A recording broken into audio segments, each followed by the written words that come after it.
Bom dia! Sejam bem-vindos à teleconferência da Minerva sobre os resultados do quarto trimestre e do ano de 2020. Hoje conosco estão presentes o Sr. Fernando Galletti de Queiroz, diretor-presidente, e o Sr. Edson Ticli, diretor de Finanças e Relações com Investidores.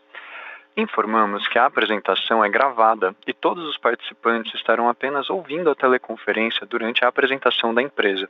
Em seguida, iniciaremos a sessão de perguntas e respostas para analistas e investidores, quando mais instruções serão fornecidas. Caso alguém necessite de alguma assistência durante a conferência, por favor, solicite a ajuda de um operador digitando o *0. Os áudios e slides dessa teleconferência estão sendo apresentados simultaneamente na internet, no endereço www.minervafoods.com/ri. Neste endereço pode ser encontrada a respectiva apresentação para download, na plataforma do webcast, seção Relações com Investidores. Antes de prosseguir, gostaríamos de esclarecer que eventuais declarações que possam ser feitas durante essa teleconferência, relativas às perspectivas de negócios da Minerva, projeções e metas operacionais e financeiras, constituem-se em crenças e premissas da diretoria da companhia, bem como informações atualmente disponíveis. Elas envolvem riscos, incertezas e premissas, pois se referem a eventos futuros e, portanto, dependem de circunstâncias que podem ou não ocorrer. Investidores devem compreender que condições econômicas gerais da indústria e outros fatores operacionais podem afetar o desempenho futuro da Minerva e conduzir a resultados que diferem materialmente daqueles expressos em tais considerações futuras. Agora, gostaríamos de passar a palavra ao Sr. Fernando Queiroz, diretor-presidente, que iniciará a apresentação. Por favor, Fernando, pode prosseguir. Bom dia a todos e obrigado por participarem da teleconferência dos resultados da Minerva para o quarto TRI e para o ano de 2020. Esse ano ficará marcado na história. A pandemia do novo coronavírus virou o mundo de cabeça para baixo e impôs uma nova realidade a todos nós. Mesmo diante de tantas incertezas e adversidades, a Minerva Foods encerra 2020 fortalecida e consolida sua posição de liderança na América do Sul.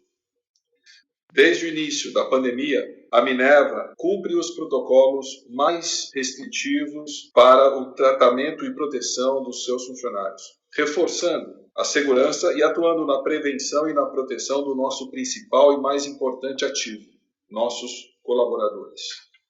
Além disso, atuamos no apoio junto à sociedade civil com ações de assistência, doações e também suporte financeiro, contribuindo ativamente nas comunidades onde estamos presentes.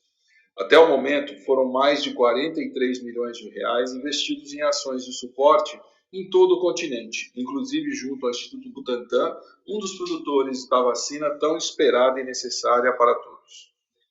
A responsabilidade social faz parte do nosso DNA. Proteger as pessoas e assegurar a produção de alimentos estiveram no centro dos esforços da Minerva ao longo de 2020. O enfrentamento da pandemia acabou gerando maior complexidade e volatilidade aos mercados, afetando diretamente a indústria de carne bovina.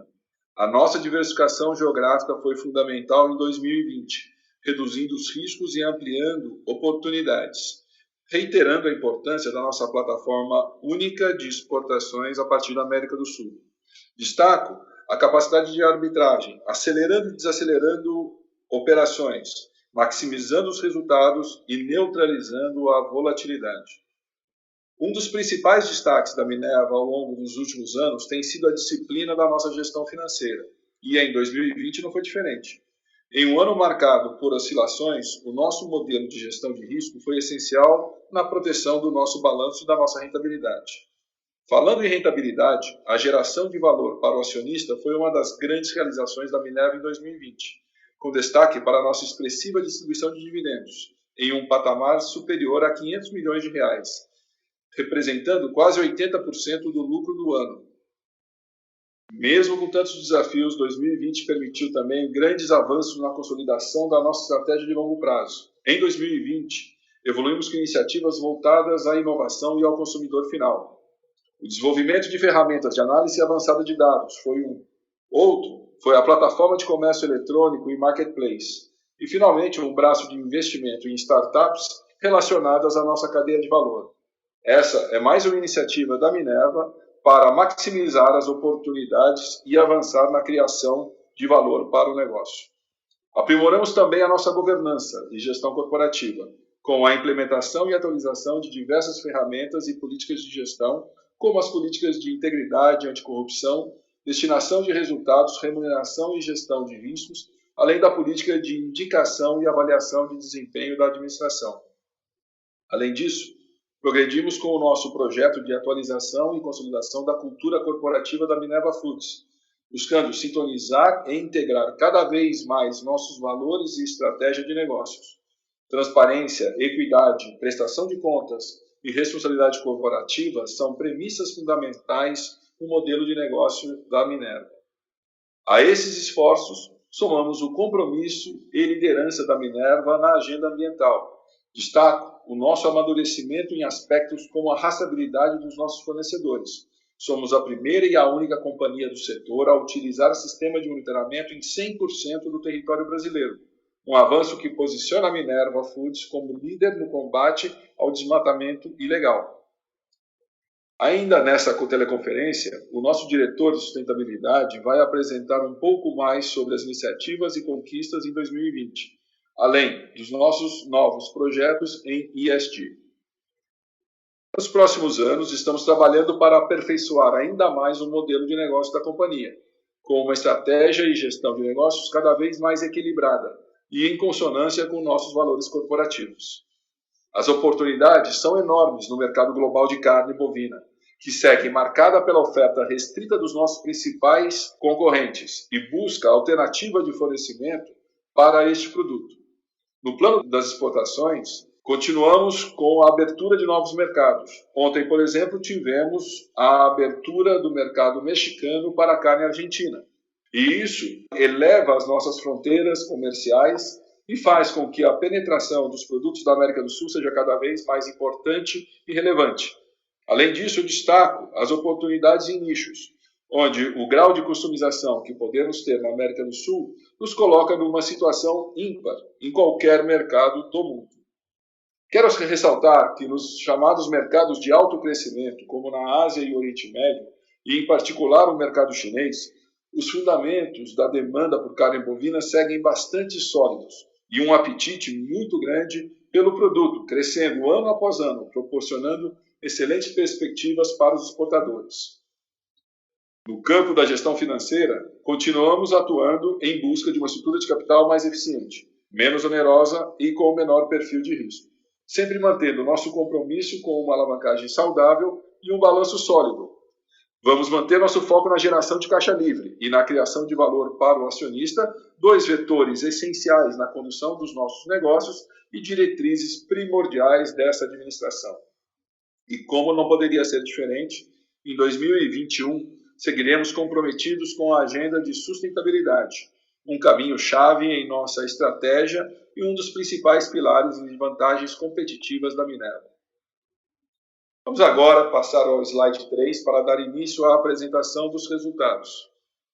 Iniciamos pelo lucro líquido, que alcançou 114,1 milhões de reais no trimestre e totalizou 697,1 milhões de reais no ano de 2020, um resultado mais de 40 vezes superior quando comparado ao ano anterior.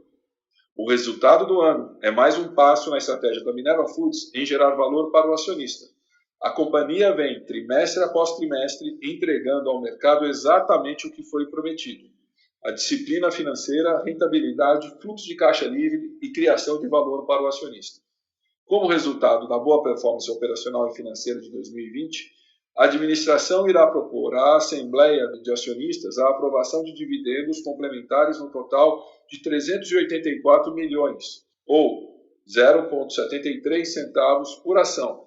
Desse modo, considerando a distribuição dos dividendos antecipados em novembro do ano passado e também dos juros sobre o capital próprio em janeiro desse ano, o montante total a ser distribuído aos acionistas da Minerva Foods alcança 542 milhões de reais, expressivos R$ 1,03 por ação. Voltando aos nossos resultados, vamos falar agora do fluxo de caixa livre, uma das nossas prioridades.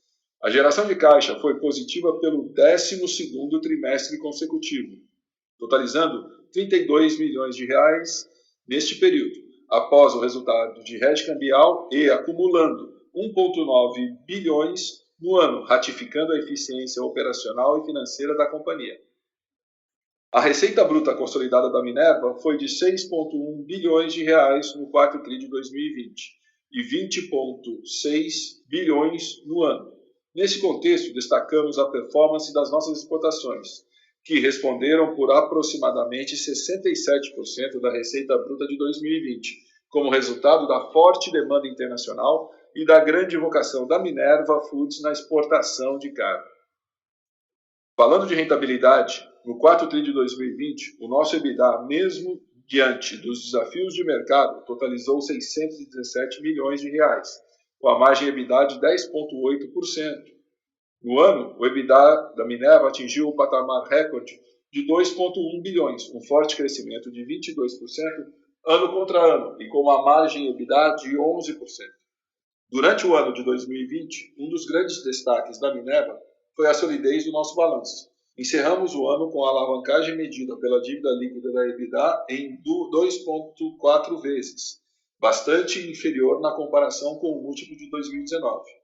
Nossa posição de caixa também segue confortável em 6,4 bilhões de reais no final do ano, patamar que nos garante também tranquilidade frente a qualquer desafio do momento.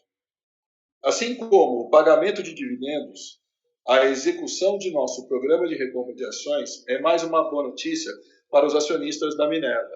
Adquirimos quase 20 milhões de ações da companhia e que atualmente são mantidas em tesouraria. Como enfatizei no começo da apresentação, 2020 fica marcado pelos enormes desafios impostos pelo Covid, mas também pela consistência e pela resiliência da Minerva Foods na condução da sua estratégia, com redução do nível de alavancagem e principalmente com a criação de valor para os acionistas, entregando um dos maiores dividend yields do mercado brasileiro em 2020. Por fim, quero destacar o reconhecimento da nossa histórica atuação no campo da sustentabilidade, com a Minerva sendo eleita para integrar a carteira de dois dos principais índices do mercado brasileiro, o ISE, Índice de Sustentabilidade Empresarial, e o ICO2, Índice de Carbono Eficiente, um grande reconhecimento da nossa prática, do nosso compromisso e da nossa liderança nessa agenda. Vamos agora passar para o próximo slide para comentar o desempenho operacional da Minerva no ano, iniciando pelas exportações. Em 2020, consolidamos nossa posição de liderança como a maior exportadora de carne bovina da América do Sul, com aproximadamente 18% de market share no continente. Esse resultado reflete nossa diversificação geográfica na região, que, apoiada pelos nossos 16 escritórios internacionais, proporciona à Minerva grande vantagem comparativa e posição de destaque na exportação global de carne bovina. Vamos agora detalhar um pouco melhor a performance das exportações por região.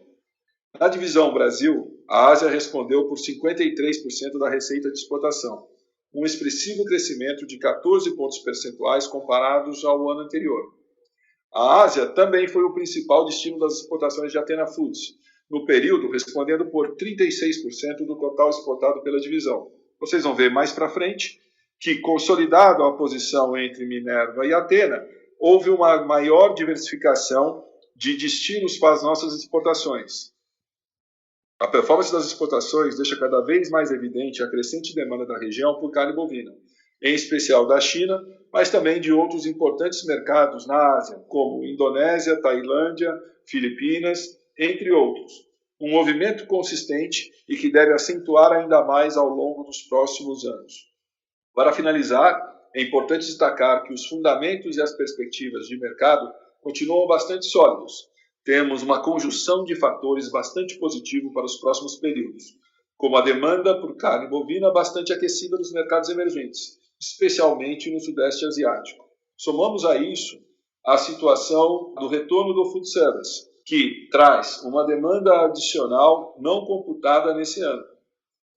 Além disso, problemas na produção de carne bovina na Austrália acentuam o desequilíbrio na oferta mundial e abrem oportunidade para os produtores da América do Sul. Destaco ainda o impacto da febre suína africana na oferta global de proteínas, com novos focos sendo detectados ainda hoje. Portanto, com uma incerteza muito grande para a disponibilidade dessa proteína. Nesse horizonte promissor, a estratégia da Minerva é seguir maximizando nossas vantagens competitivas, investindo em inovação, oportunidade de nichos, gestão de riscos e inteligência de mercado para alcançarmos soluções comerciais e logísticas cada vez mais eficientes e rentáveis, sempre respeitando nosso compromisso com a ética e com a sustentabilidade. Agora, passo a palavra para o Tassiano, que falará um pouco mais sobre nossas conquistas e iniciativas no campo da sustentabilidade. Muito obrigado, Fernando. Bom dia a todos e obrigado por participarem da nossa teleconferência de resultados. A sustentabilidade se consolida como um pilar estratégico da Minerva Foods e passa a ser um valor da companhia. O ano de 2020 foi marcado por relevantes avanços materiais nos 3 pilares de sustentabilidade, mesmo diante um cenário novo e desafiador imposto pela pandemia. Em dedicação ao planeta, o nosso pilar ambiental, lideramos o combate a mudanças do clima, em especial às emissões advindas da conversão do uso do solo. Fizemos isso sem promessas futuras, trabalhando com a melhor tecnologia hoje para contribuir com a sustentabilidade da cadeia de valor. Somos a primeira empresa do setor a monitorar geograficamente 100% das compras em todo o território nacional. São mais de 9 milhões de hectares monitorados na Amazônia e mais de 2 milhões de hectares monitorados no Cerrado, Pantanal e Mata Atlântica. A região amazônica representa 35% do volume de compras, enquanto as demais regiões representam 65% do total produzido. Um avanço material contra o desmatamento ilegal, o respeito às terras indígenas e áreas de proteção ambiental que posiciona a Minerva Foods como líder na verificação da cadeia de fornecimento. O nosso pioneirismo chegou também ao desafio de avaliação das fazendas fornecedoras indiretas. Somos a primeira empresa a endereçar o tema por meio da ferramenta VisiPec. No primeiro teste, publicado no release de resultados do terceiro TRI de 2020, as fazendas indiretas verificadas pela ferramenta estavam 99,9% em conformidade com os critérios definidos pelo grupo de trabalho dos fornecedores indiretos. No segundo teste de calibração da ferramenta VisiPec, o resultado foi de 99,3% de conformidade, chegando a um total, em ambos os testes, de 3.689 fazendas indiretas, verificadas para 2.317 fazendas fornecedoras diretas, uma proporção de 1,6 fornecedores indiretos para cada fornecedor direto da companhia. Proporção que corrobora a cadeia de suprimentos da Minerva Foods, produtores mais tecnificados, produzindo com alta qualidade e acessando mercados internacionais. No Paraguai, expandimos o monitoramento geográfico de fornecedores para além da fronteira da região do Chaco e passamos a monitorar todo o território do país. Mais de 1.200 fazendas estão cadastradas no sistema de monitoramento, representando 75% do total de animais monitorados para desmatamento ilegal, sobreposição a terras indígenas e áreas de proteção ambiental, em uma área de mais de 3 milhões de hectares. Entramos no Índice de Sustentabilidade Empresarial da B3 e também no Índice de Carbono Eficiente, refletindo as práticas da Minerva Foods em transparência e sustentabilidade.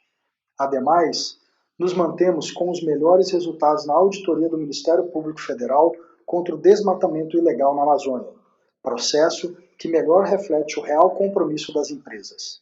Os dados são públicos e podem ser acessados em nosso website e também na apresentação deste webcast.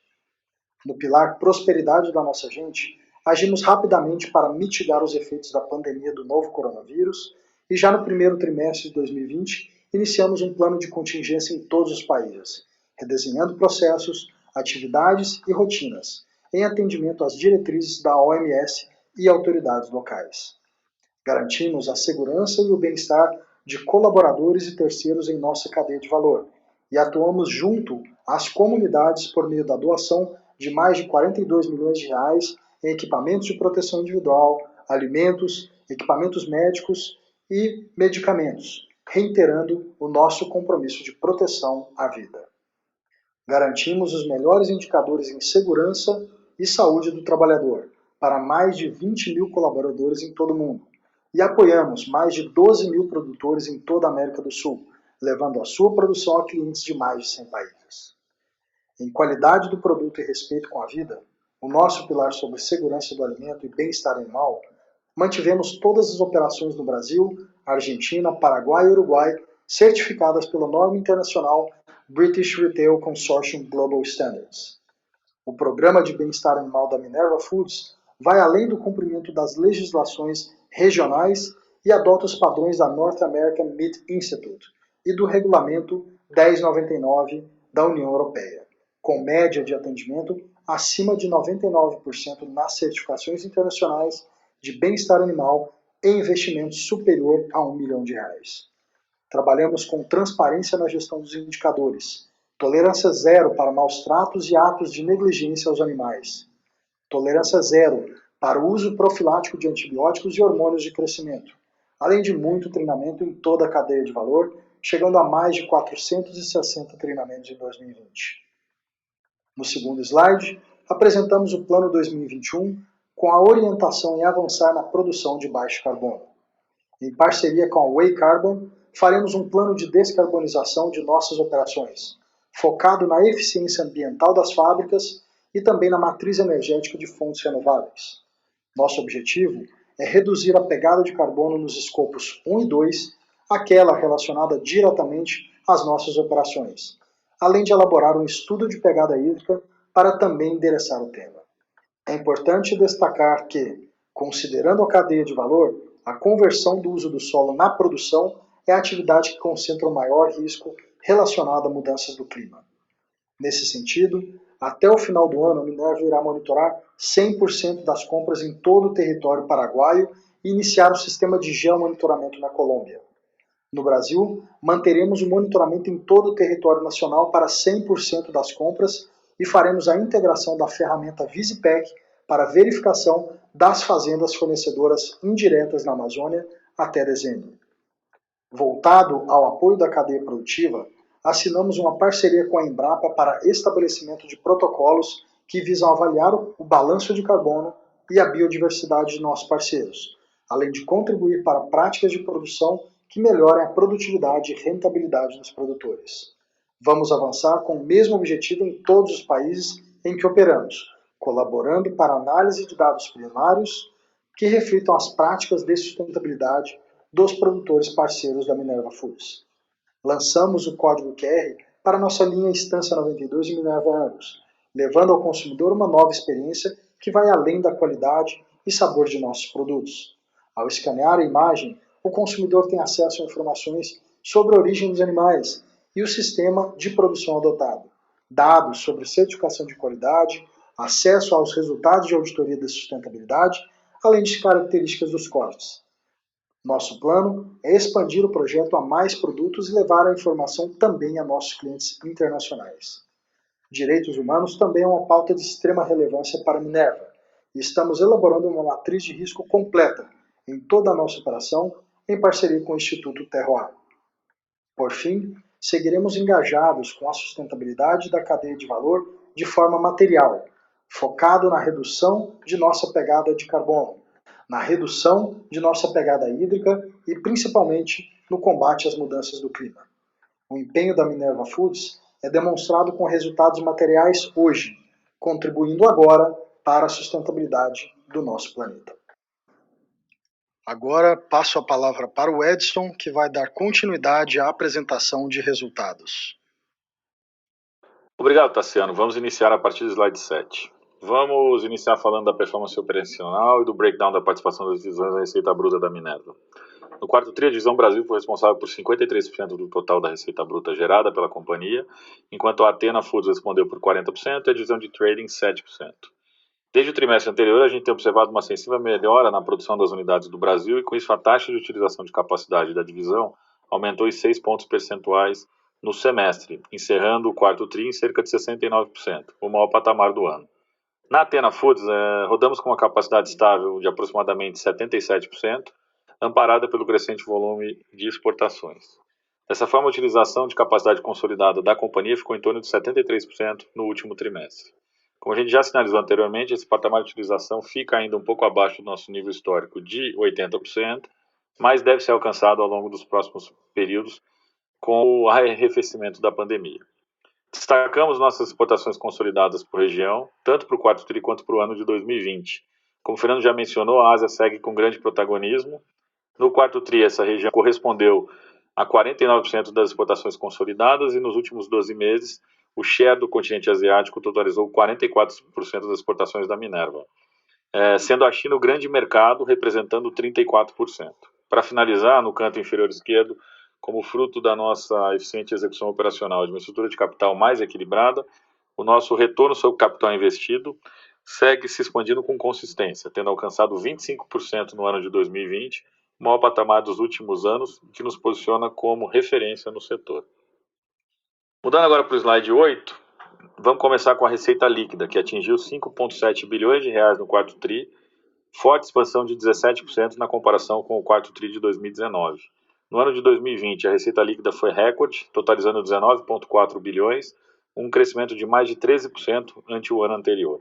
Falando de rentabilidade, o EBITDA no quarto tri alcançou 617 milhões de reais, uma alta de 2% no ano contra ano, registrando uma margem EBITDA de 10,8%, mesmo diante de um cenário bastante desafiador de alta do preço do gado no Brasil, especialmente no último mês do ano. Esse cenário tem sido desafiador, mas a companhia tem sido bastante eficiente em repassar esse aumento de preço, sendo capaz de manter um bom nível de rentabilidade. Em 2020, nosso EBITDA totalizou cerca de 2,1 bilhões de reais, patamar recorde para a companhia, e uma margem de EBITDA de 11%, quase um ponto percentual superior à margem registrada em 2019. Vamos passar agora para o slide 9 para falar sobre alavancagem financeira.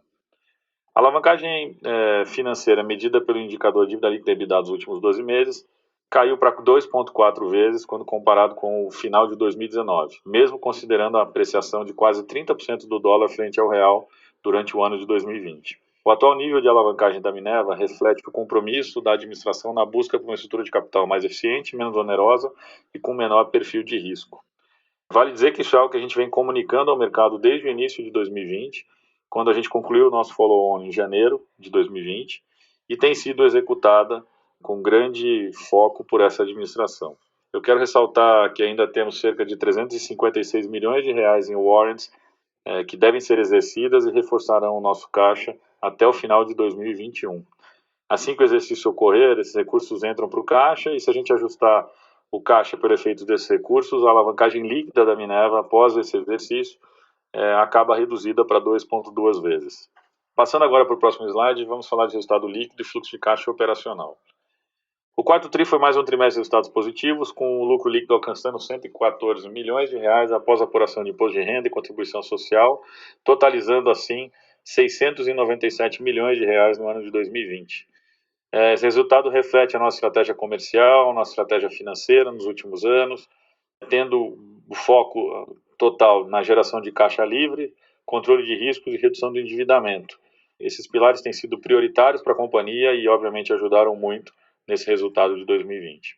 Passando agora para a geração de caixa operacional, no quarto tri, o fluxo de caixa operacional foi negativo em 160 milhões, efeito do impacto no capital de giro, que consumiu 227 milhões no quarto tri, que sazonalmente acontece isso no quarto trimestre, principalmente nesse caso aqui do quarto tri de 2020, foi a variação negativa de 485 milhões na linha de outras contas a pagar. No ano, o fluxo de caixa das atividades operacionais totalizou 3,2 bi. Vamos agora para o slide 11 para comentarmos a maior prioridade da companhia, que é o fluxo de caixa livre. Então, no quarto tri, o fluxo de caixa livre seguiu positivo pelo 12º trimestre consecutivo e totalizou 32 milhões de reais. Se a gente excluir o efeito do hedge cambial e montarmos uma métrica de geração de caixa livre recorrente, esse número foi de 83 milhões de reais no trimestre. Fazendo o build-up do free cash flow, a gente parte de um EBITDA antes dos itens não recorrentes de 610 milhões, o CAPEX na casa dos 78 milhões de reais, grande parte, aí, cerca de 60 milhões relacionados à manutenção. O capital de giro foi negativo em 227 milhões de reais e o resultado financeiro base caixa foi de 228 milhões de reais negativo. Então, excluindo os efeitos não recorrentes de aproximadamente 6 milhões relacionados a gastos sociais que tivemos em ações com a pandemia, chegamos a um fluxo de caixa livre recorrente de 83 milhões no quarto tri. Para o ano de 2020, o fluxo de caixa livre totalizou 1,9 bi. Partimos de um EBITDA de 2,1 bi, capex de 347 milhões no ano. Vale ressaltar o impacto de 75 milhões de reais ocorridos no terceiro tri relativos à aquisição da planta de Vijagual na Colômbia. Se a gente tirar as pequenas expansões e essa aquisição, o nosso capex de manutenção girou na faixa de 220 a 250 milhões de reais no ano. O resultado financeiro base caixa foi negativo em 242 milhões de reais no ano. A variação do capital de giro foi positiva em 355 milhões. Tivemos ainda um impacto de 40 milhões de reais de itens não recorrentes. Isso tudo somado, nós chegamos então a um fluxo de caixa livre de 1,9 bilhões de reais em 2020, o que reflete a excelente performance financeira da companhia nesse ano. Eu chamo a atenção para esse resultado de fluxo de caixa livre nos últimos 12 meses, comparando com o EBITDA do mesmo período. A gente gerou 1,9 bi de fluxo de caixa livre com um EBITDA de 2,1 bi, ou seja, uma conversão de EBITDA em caixa superior a 90%. Isso quer dizer que, no nosso caso, a métrica de EBITDA como proxy de geração de caixa livre é bastante aderente. E acho que isso é meio inédito nesse setor. No fim das contas, o ano de 2020, 90% do EBITDA gerado foi efetivamente convertido em caixa para a companhia, e esse montante tem sido empregado na melhoria da nossa estrutura de capital e também na distribuição de valor para o nosso acionista. Vamos passar agora para o slide 12 da apresentação e falar sobre o bridge da dívida líquida. Então, ao final do trimestre anterior, nossa dívida líquida totalizava 4,7 bi. Nesse quarto tri, nós tivemos dois impactos pontuais na dívida relacionados. 210 milhões de reais desembolsados no nosso programa de recompra de ações, onde compramos quase 20 milhões de ações. E 2, pagamento em novembro de 138 milhões de reais relativos aos dividendos antecipados, ou seja, um impacto total de 348 milhões de reais não recorrente, aumentando a nossa dívida líquida, mas dinheiro esse que foi diretamente para a mão dos acionistas. Voltando ao bridge, a gente teve um resultado positivo de fluxo de caixa livre de 83 milhões no trimestre, 52 milhões de reais negativos como efeito caixa dos instrumentos de hedge relacionados à nossa política de hedge, e mais 410 milhões de reais como efeito não caixa, puramente contábil de marcação a mercado, dos nossos outros instrumentos de hedge. Além disso, a gente também teve um impacto positivo não caixa da variação cambial na parcela da dívida que está em moeda estrangeira. Somando todas essas contas e montando o bridge, a Minerva encerrou 2020 com uma dívida líquida de 5,1 bilhões, contra 6 bilhões no final de 2019. Quer dizer, mesmo considerando a depreciação cambial de aproximadamente de mais de R$1, R$1,10 em 2020, a gente conseguiu reduzir o tamanho da dívida líquida. Ajustando a dívida líquida do quarto tri pelo impacto dos dividendos complementares e da recompra de ações, totalizamos 4,8 bi, uma dívida praticamente estável em relação ao trimestre anterior. Essa posição ela ratifica o compromisso dessa administração em continuar diminuindo o nível de endividamento e principalmente melhorar gradativamente a estrutura de capital.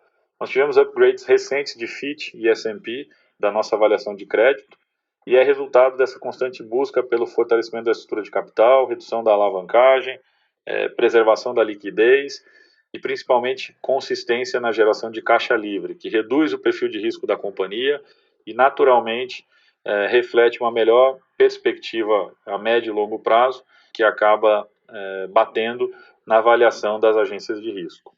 A nossa atual política de hedge continua impondo que nós tenhamos no mínimo de 50% de proteção para exposição cambial passiva de longo prazo. Isso está mantido, isso pode ser visto através dos instrumentos de hedge que a gente tem declarados na nossa demonstração financeira. Bom, tendo essa exposição cambial bastante protegida, nos dá um conforto adicional de continuar focando na performance operacional e financeira e continuar gerando valor para o nosso acionista, focado principalmente na eficiência das nossas operações. No próximo slide, vamos comentar um pouco mais sobre a estrutura de capital. Como a gente já falou, o índice de alavancagem líquida, medido pela relação dívida líquida EBITDA dos últimos 12 meses, encerrou o quarto tri em 2,4 vezes. Se a gente ajustar pelo impacto dos dividendos antecipados da recompra de ações, a alavancagem ficou estável em 2,2 vezes. No final do ano, a posição de caixa foi de 6,4 bi, o que nos dá grande segurança para enfrentar momentos de alta volatilidade. Falando do perfil do endividamento, cerca de 78% da nossa dívida ainda está exposta à variação cambial e mantém um duration estimado de 5 anos. E por fim, como eu citei há pouco, queria reforçar de novo o nosso compromisso com a proteção do balanço, lembrando que a política de hedge nos obriga a proteger no mínimo 50% da exposição cambial de longo prazo. Agora indo para o slide 14, como o Fernando comentou no início da apresentação, a geração de valor para o acionista é uma das grandes prioridades da administração e foi um dos grandes destaques do ano que passou. Desse modo, em linha com a excelente performance operacional e financeira que a gente tem alcançado e também com a execução consistente do processo de redução da alavancagem, a administração da Minerva vai propor na Assembleia de Acionistas, agora em abril, o pagamento de dividendos complementares no valor de 384 milhões de reais, o que dá dividendos complementares de 73 centavos por ação. Se a gente pegar esse valor e somar com as distribuições anteriores, que foram dividendos antecipados pagos em novembro no valor de 138 milhões de reais, ou aproximadamente 26 centavos por ação, mais os juros sobre capital próprio pagos agora em janeiro no montante líquido de 19 milhões de reais, a gente totaliza 542 milhões de reais em proventos distribuídos aos acionistas, o que dá cerca de R$ 1,03 por ação, excluindo, obviamente, as ações em tesouraria. A gente está falando de um dividend yield recorde de quase 11%, com certeza entre os top 5 ou top 10 do mercado acionário brasileiro.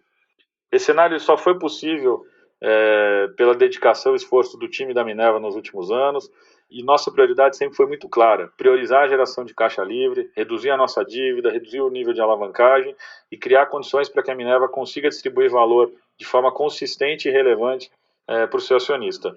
E conforme a gente falou desde o início de 2020, finalmente esse momento chegou e a gente está muito feliz em poder anunciar essa perspectiva de distribuição de dividendos para todos os acionistas da companhia. Vocês devem lembrar que quando a gente anunciou a política de dividendos no início de 2020, ela dizia que ao final do exercício fiscal, se a alavancagem líquida tivesse em patamar igual ou inferior a 2,5 vezes, o dividendo mínimo passaria a ser de 50%, sendo 25% como dividendo obrigatório e 25% como dividendo complementar. Nesse ano a gente está indo além da política. A proposta, como eu já falei, é distribuir dividendos complementares de 384 milhões, que somadas às distribuições anteriores totaliza 542 milhões de reais. Ou seja, R$ 1,03 por ação, distribuindo ao acionista do Minerva quase 80% de todo o lucro líquido do ano após as considerações das reservas obrigatórias. A proposta vai ser submetida à Assembleia em 12 de abril e, uma vez aprovadas, as ações devem ser negociadas a partir do dia seguinte, com pagamento previsto para 20 de abril. Para finalizar, vale ressaltar que esse cenário de distribuição de dividendos complementares não compromete a estratégia da Minerva em manter o nível de alavancagem saudável e equilibrado. Se a gente fizer a conta considerando a entrada de caixa relativa aos warrants que devem ser exercidos até o final de 2021, a relação dívida líquida EBITDA dos últimos 12 meses, com base na posição do quarto TRI, ela continua estável em 2,4 vezes, mesmo com esse montante significativo de distribuição de valor para os acionistas. A gente, portanto, continua com uma posição de balanço bastante confortável, estrutura de capital sólida e equilibrada, muito menos onerosa, menor perfil de risco e que no final acaba propiciando oportunidades como essa de gerar e distribuir ainda mais valor para os nossos acionistas. Bom, com isso a gente conclui a apresentação dos resultados e eu vou passar a palavra para a operadora para a gente dar início à sessão. Senhoras e senhores, iniciaremos agora a sessão de perguntas e respostas para analistas e investidores.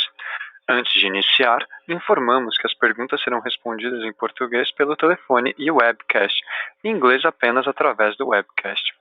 Lembrando que para fazer uma pergunta basta digitar *1 e para retirar sua pergunta da lista, digitem *2. A nossa primeira pergunta vem de João Soares, do Citibank. Por favor, João, pode prosseguir. Bom dia a todos. Eu tenho duas perguntas aqui, 2 pontos que eu queria entender. O primeiro, eu queria ouvir um pouco de vocês, os planos em relação a essa JV que vocês anunciaram com a Salic para expandir na Austrália e como é que a gente, resgatando a discussão que teve lá na SPAC, como é que a gente deve imaginar o perfil de ativos e mais ou menos timing que vocês veem disso, qualquer granularidade em relação a JV ia ajudar bastante a gente aqui. No segundo ponto que chamou a atenção, eu vejo a utilização de capacidade do Brasil ainda relativamente menor com o que a gente viu no ano passado, né? A gente via aí rodando por volta de 76% no ano passado, quase 80%, e aqui a gente está vendo rodando por volta de 70%. Então, eu queria ouvir um pouco de vocês, e aí é uma visão um pouco mais do mercado também, Fernando, se puder ajudar, entender mais ou menos o que é disponibilidade, é algo estratégico. Eu vejo também o volume de exportação caindo 10% ano contra ano, então imagino que parte disso seja um reflexo dessa menor utilização de capacidade. Então, se puder mais dar uma granularidade da utilização de capacidade dos volumes, ia ajudar também bastante. Obrigado. João, em relação à JV com a Salic, nós vemos uma oportunidade de diversificação geográfica e de diversificar uma proteína que a gente já opera no Uruguai, que é o cordeiro, que tem uma pegada muito forte e uma penetração de mercado muito grande no Oriente Médio e no Sudeste Asiático. Então, você maximiza as nossas estruturas comerciais que estão localizadas nesse local. São investimentos relativamente baixos e eles também eles vêm substituir um mercado de animais vivos que gradualmente reduz, sendo substituído tanto pela parte econômica como pela parte sanitária, pela produção na origem. Então, esse é o racional dessa JV.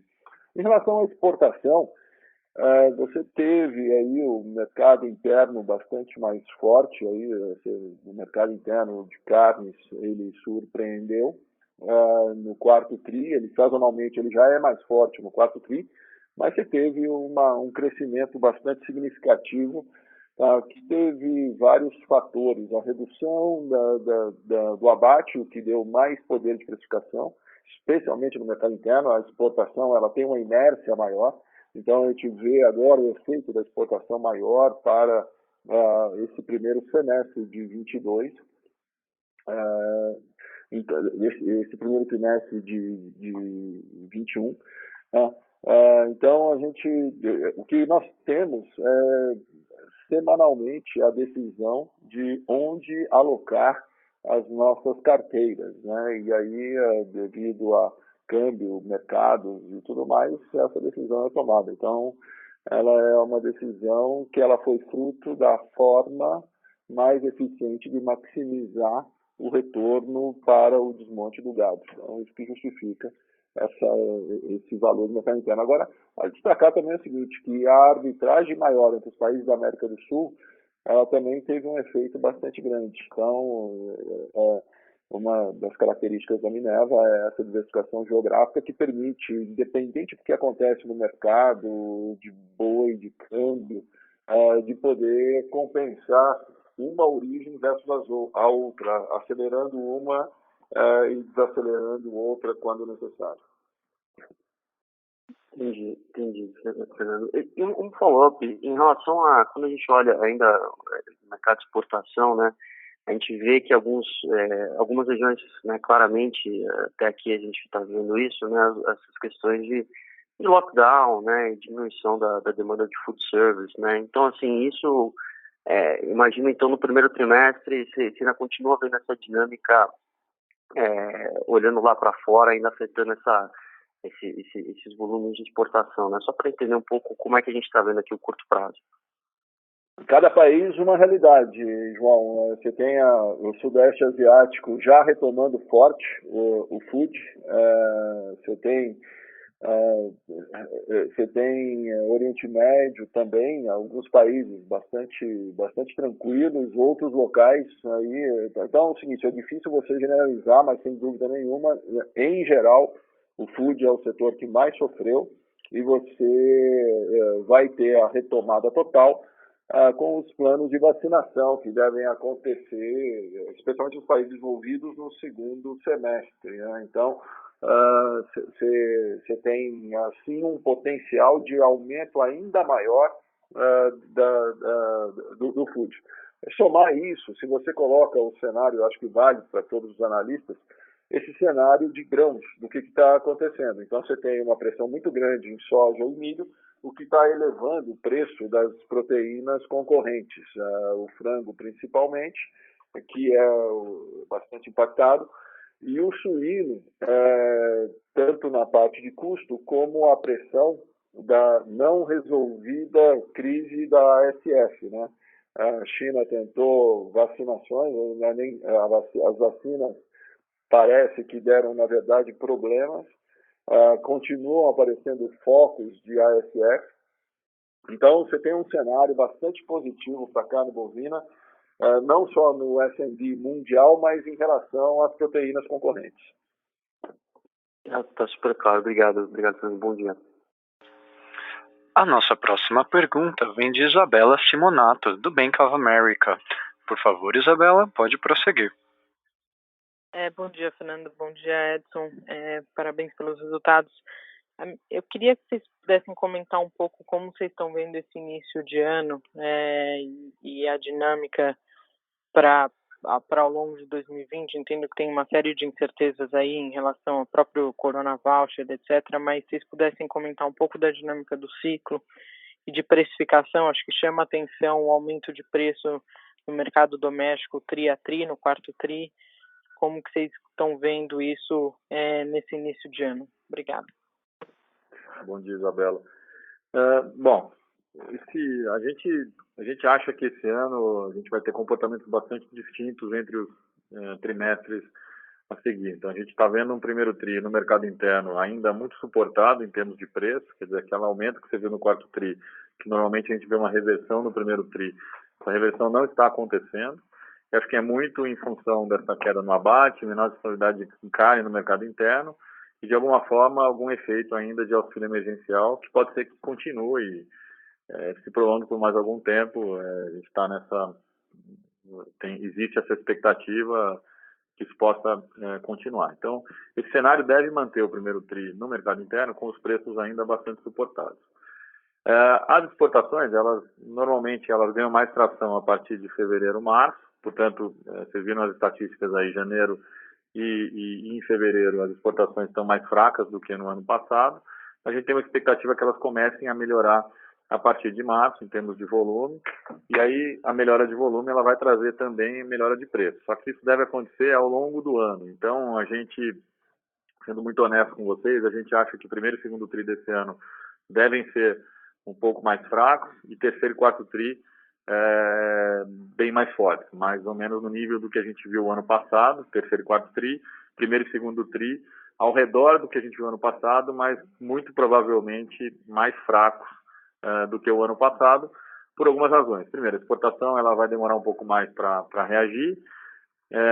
Segundo ponto, o preço do gado está significativamente maior do que o ano passado, e aí isso tem a ver um pouco com o ciclo. A gente vem falando já há algum tempo da virada do ciclo pecuário no Brasil, especificamente, a partir de 2020, e isso está acontecendo. Isso não é má notícia, até porque o Brasil tem uma grande capacidade, a gente tem uma grande capacidade como exportador de repassar preço, só que existe um lag para isso acontecer. Então, muito provavelmente, esse descasamento ele deve afetar o resultado de primeiro e segundo tri, mas a gente acredita que terceiro e quarto tri, mesmo num patamar de gado muito superior ao que a gente viu o ano passado, a companhia consiga gerar as margens que a gente gerou no ano passado, no segundo semestre.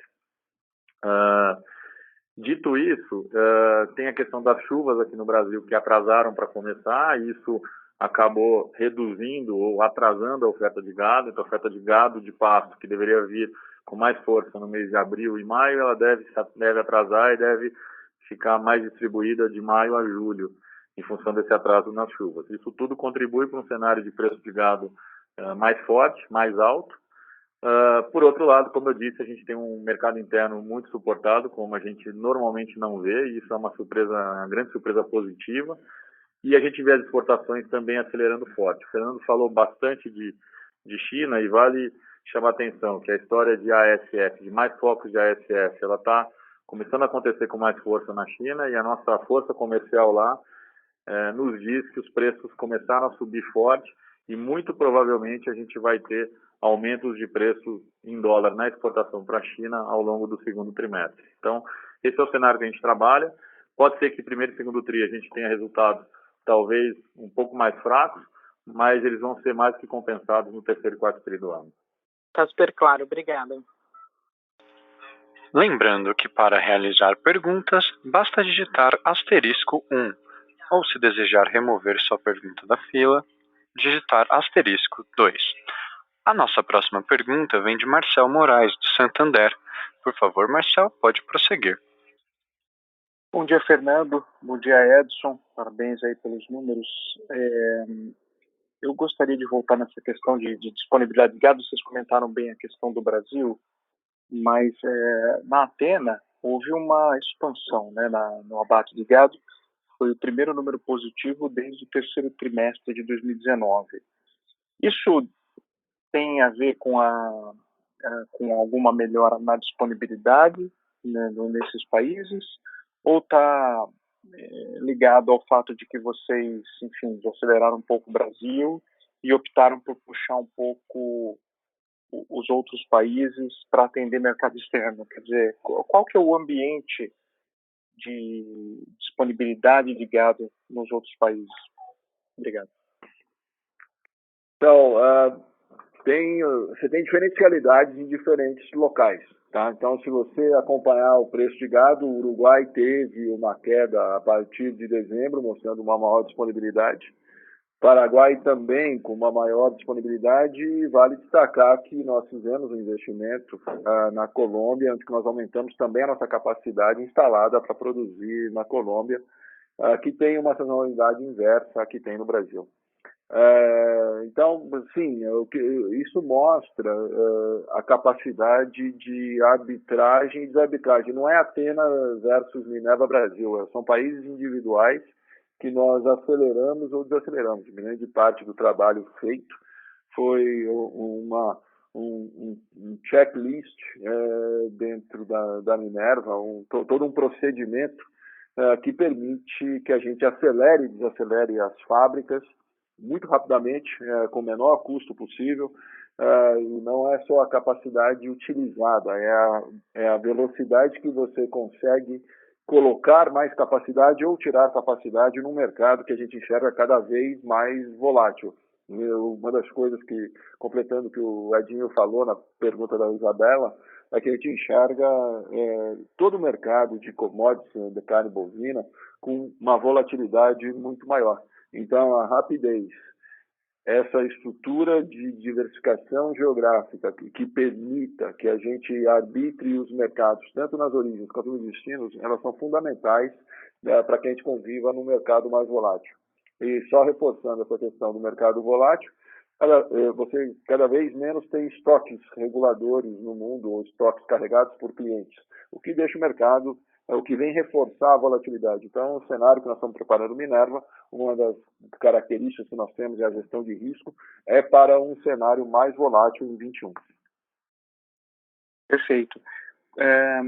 Eu entendo que Colômbia possa ter, né, quer dizer, contribuiu certamente com esse aumento no abate, mas você acha que é cedo para a gente assumir que o abate de Athena continua no campo positivo para 2021? Sem dúvida.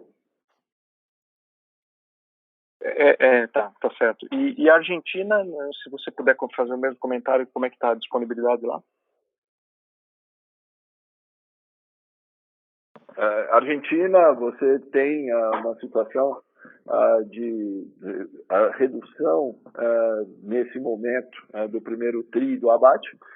O gado virou reserva de valor para proteção cambiária, mas como o governo está acelerando a desvalorização, você começa a ter uma gradual normalização, mas a situação de Argentina ela é bastante especial devido a interferência do governo. Mas a gente vê também a Argentina voltando a ocupar um espaço maior no mercado internacional, especialmente porque a Argentina é o substituto natural da Austrália, que está no menor abate dos últimos 30 anos.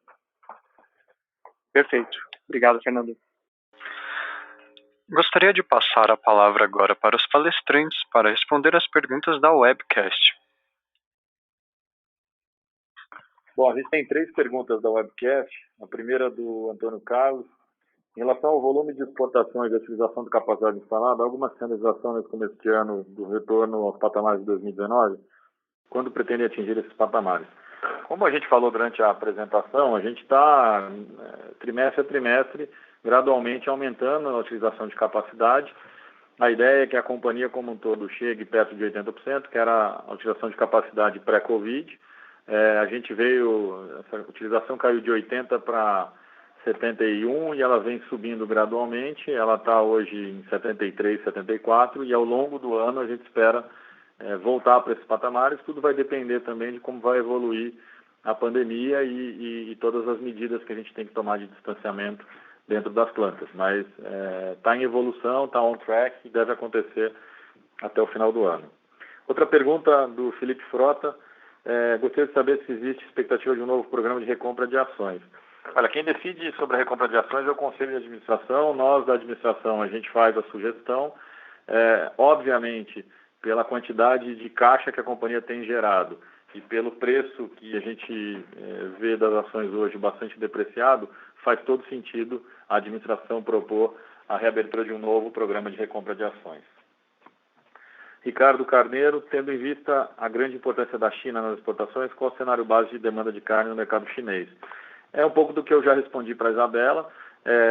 A gente tem um cenário bastante otimista, as exportações devem retomar com mais força a partir de março. Esses focos de ASF também acabam impulsionando ainda mais a demanda.